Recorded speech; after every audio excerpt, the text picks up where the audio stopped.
இறுகப்பற்று. கல்யாணம் பண்ணி புருஷன் பொண்டாட்டி நடுவுல நடக்கிற ஒரு சின்ன சின்ன பிரச்சனைங்க, எப்படி அது வந்து அவங்க வாழ்க்கையே வந்து திருப்பி போடுது அப்படின்றத பத்தி ரொம்ப அழகா வந்து எக்ஸ்பிளைன் பண்ணியிருக்க படம் தான் இறுகப்பற்று.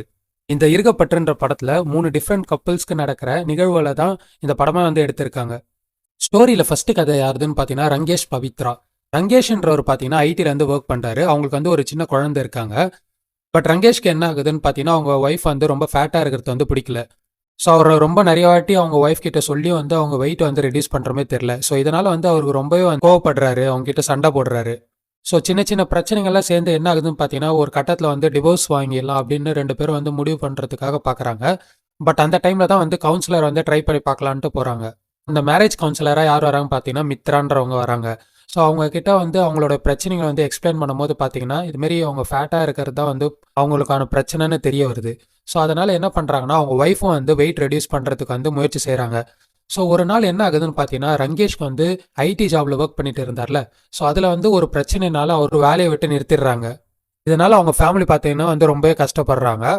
அதே சமயம் பார்த்தீங்கன்னா அவங்களோட ஒய்ஃபும் வந்து சைட் பை சைடு வந்து வெயிட் ரெடியூஸ் பண்ணுறதுக்காக ட்ரை பண்ணிட்டு இருக்காங்க. ஒரு நாள் என்ன ஆகுதுன்னு பார்த்தீங்கன்னா ரங்கேஷ் வந்து அவரோட பேஷனை தான் ஃபாலோ பண்ணிட்டு போகணும் அப்படின்றதுக்காக வந்து ஒரு பேங்க்ல போயிட்டு லோன் கேட்டு கடைசியில் வந்து அதை சாங்ஷன் ஆயிடுது. ஸோ அதே சமயத்தில் பார்த்தீங்கன்னா அவங்க ஒய்ஃப் வந்து வெயிட் ரெடியூஸ் பண்ணிடுறாங்க. ஸோ கடைசியில் தான் புரிய வருது ரங்கேஷ்க்கு அவங்க ஒய்ஃப் வந்து ஃபேட்டாக இருந்தாலும் பட் அவங்க எவ்வளோ ஹெல்ப்ஃபுல்லாக இருந்தாங்கன்ட்டு கடைசியில் புரிய வந்து 2 பேரும் வந்து ஒன்று சேர்றாங்க. இன்னொரு ஸ்டோரியில் பார்த்தீங்கன்னா அர்ஜுன் திவ்யா அப்படின்னு சொல்லிட்டு 2 பேர் இருக்காங்க. அவங்க 2 பேருமே வந்து ஒரு நல்ல பெரிய கம்பெனில வந்து ஒர்க் பண்ணுறாங்க. பட் அவங்களுக்கு இடையிலேயே வந்து ஒரு பிரச்சனை இருக்குது. என்னென்னு பார்த்தீங்கன்னா வந்து ஸோ திவ்யா வந்து அர்ஜுனை விட ஒரு பெரிய பொசிஷனில் வந்து ஒர்க் பண்ணுறதுனால அர்ஜுனுக்கு என்ன ஆயிடுதுன்னு பார்த்தீங்கன்னா ஒரு இன்ஃபீரியாரிட்டி காம்ப்ளெக்ஸ் மாதிரி ஆயிடுது. திவ்யா பண்ணுற சின்ன சின்ன பிரச்சனைலாம் வந்து அவர் ரொம்ப வந்து பெருசாக வந்து ஆக்கி அதை வந்து பெரிய சண்டையில் வந்து முடிச்சிடுறாங்க. ஸோ அதே மாதிரி இந்த கப்பலும் வந்து மித்ரா தான் வந்து மேரேஜ் கவுன்சிலராக அவங்கள போய் பார்க்குறாங்க. ஸோ மித்ரா என்ன சொல்கிறாங்கன்னா நீங்கள் உங்களுக்கு சொல்லணும்னு நினைக்கிறத ஒரு ஜாரில் வந்து எழுதி போட்டு வைங்க, கொஞ்ச நாள் கழிச்சு நீங்களே அதை வந்து ரிவ்யூ பண்ணி பாருங்க அப்படின்னுமே சொல்கிறாங்க. சின்ன சின்ன பிரச்சனைனால வந்து அவங்க கடைசியில் பிரிஞ்சிடுறாங்க. அர்ஜுனுக்கும் அவர் பண்ண தப்பு வந்து புரிய வருது. இதுமாரி அவர் வந்து இன்ஃபீரியாரிட்டி காம்ப்ளெக்ஸ்னால தான் வந்து அவங்கள வந்து ரொம்பவே வந்து ப்ளேம் பண்ணுறாங்க, சின்ன சின்ன விஷயத்துக்கு திட்டுறாங்கன்ட்டு தெரிய வருது.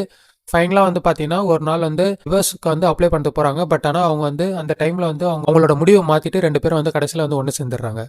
ஃபைனலாக பார்த்தீங்கன்னா மேரேஜ் கவுன்சிலர் மித்ரா அவங்களுக்கே ஃபேமிலி வந்து ஒரு இஷ்யூ ஆகுது. என்னன்னு பார்த்தீங்கன்னா அவங்க ஹஸ்பண்ட் அண்ட் ஒய்ஃப்க்கு வந்து 2 பேரும் வந்து சண்டை போடவே கூடாது, ரொம்ப வந்து பெர்ஃபெக்ட் கப்பலாக இருக்கணும் அப்படின்ற மாதிரி சொல்லிக்கிறாங்க. ஏன்னு பார்த்தீங்கன்னா மித்ரா வந்து அவங்களோட கிளைண்ட்ஸ்லாம் வந்து பார்க்கும்போது அவங்களுக்கே ரொம்ப பயமாக இருக்குது. சின்ன சின்ன விஷயங்கள்லாம் எப்படி ரிவர்ஸ்க்கு வந்து எடுத்துகிட்டு போகுது அந்த விஷயத்த அப்படின்ற மாதிரி அவங்க ரொம்ப வந்து பயப்படுறாங்க. ஸோ அதனால் வந்து அவங்களே அவங்களோட எமோஷன்ஸ்லாம் கண்ட்ரோல் பண்ணிட்டு வந்து சண்டைலாம் எதுவும் போடாமல் பெர்ஃபெக்ட் லைஃப் வந்து லீட் பண்ணணும் அப்படின்னு நினைக்கிறாங்க. பட் அவரோட ஹஸ்பண்டுக்கு என்ன ஆகுதுன்னா இவங்க ரொம்ப பெர்ஃபெக்டா இருக்கிறது அவருக்கு ரொம்ப பிடிக்காம போயிடுது. பட் ஆனால் அவர் வந்து அதை அவங்க கிட்ட எக்ஸ்பிளைன் பண்ணல, ஏன்னா அவங்க ரொம்ப கஷ்டப்படுவாங்க அப்படின்றதுக்காக. ஒரு நாள் மித்ரா வேலை செய்கிற இடத்துக்கு போகும்போது என்ன ஆகுதுன்னு பார்த்தீங்கன்னா அவங்க வந்து ஒரு ஆப் மாதிரி கிரியேட் பண்ணி அவங்க வந்து எந்த டைமுக்கு வந்து எப்படி அவங்களோட ஹஸ்பண்ட் கிட்ட பேசணும், எப்படி சண்டை போடாமல் இருக்கணுன்றத ஒரு ஆப் மூலியமா தான் வந்து அவங்க எல்லாமே வந்து ஃபாலோ பண்ணுறாங்க. தெரிய வந்து அவங்க ஹஸ்பண்டுக்கு வந்து ரொம்ப வந்து கஷ்டமாக போயிடுது. ஸோ அதனால அவங்க 2 பேரும் வந்து சண்டை போட்டு பேசாமல் இருக்காங்க. ஒரு நாள் என்ன ஆகுது பார்த்தீங்கன்னா அவங்க ஹஸ்பண்ட் வந்து அவங்க வந்து எப்போல்லாம் வந்து அவங்களோட எமோஷன்ஸ் வந்து வெளிப்படுத்தணும்னு நினைக்கிறாங்களோ அதை வந்து ஒரு பேப்பரில் வந்து எழுதி ஒரு பண்டிலாக வந்து வச்சுருந்தாங்க. ஸோ அதை வந்து இவர் படிச்சிடறாரு. படித்த உடனே ஸோ நம்ம கஷ்டப்படக்கூடாதுன்றதுக்காக தான் ஒரு நல்ல ஃபேமிலி வந்து லீட் பண்ணணுன்றதுக்காக தான் தன்னோட ஒய்ஃப் வந்து இவ்வளோ கஷ்டப்படுறாங்க அப்படின்னு தெரிஞ்ச உடனே தன்னோட மனசை மாற்றிட்டு கடைசியில் 2 பேரும் வந்து ஒன்று சேர்ந்துடுறாங்க. ஸோ இதுதான் இறுகப்பற்றோட review. Will see you on the next video. Bye.